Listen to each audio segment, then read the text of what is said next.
एक गाय घास चरने के लिए एक जंगल में चली गई। शाम ढलने के करीब थी। उसने देखा कि एक बाघ उसकी तरफ दबे पांव बढ़ रहा है। वह डर के मारे इधर उधर भागने लगी। वह बाघ भी उसके पीछे दौड़ने लगा। दौड़ते हुए गाय को सामने एक तालाब दिखाई दिया। बेचारी घबराई हुई गाय उस तालाब के अंदर घुस गई। वह बाघ भी उसका पीछा करते हुए तालाब के अंदर घुस गया। तब उन्होंने देखा कि वह तालाब बहुत गहरा नहीं था, उसमें पानी कम था और वह कीचड़ों से भरा हुआ था। उन दोनों के बीच की दूरी काफी कम हो गई थी, लेकिन अब वह कुछ नहीं कर पा रहे थे। वह गाय उस कीचड़ के अंदर धीरे धीरे धंसने लगी। वहां बाघ भी उसके पास होते हुए भी उसे पकड़ नहीं सका। वह भी धीरे धीरे कीचड़ के अंदर धंसने लगा। दोनों करीब करीब गले तक उस कीचड़ के अंदर फंस गए। दोनों हिल भी नहीं पा रहे थे। गाय के करीब होने के बावजूद वह बाघ उसे पकड़ नहीं पा रहा था।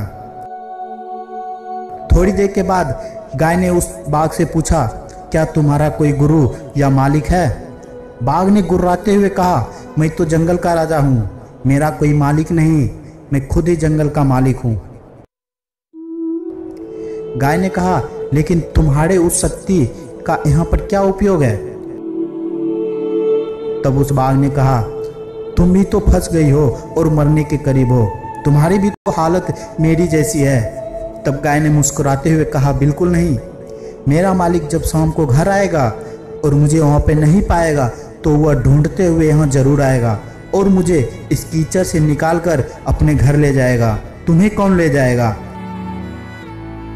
थोड़ी देर में सच में ही एक आदमी वहाँ पे आया और गाय को कीचड़ से निकालकर अपने घर ले गया।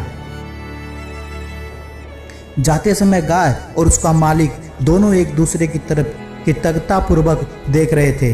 वे चाहते हुए भी उस बाघ को कीचड़ से नहीं निकाल सकते थे, क्योंकि उनकी जान के लिए वह खतरा था।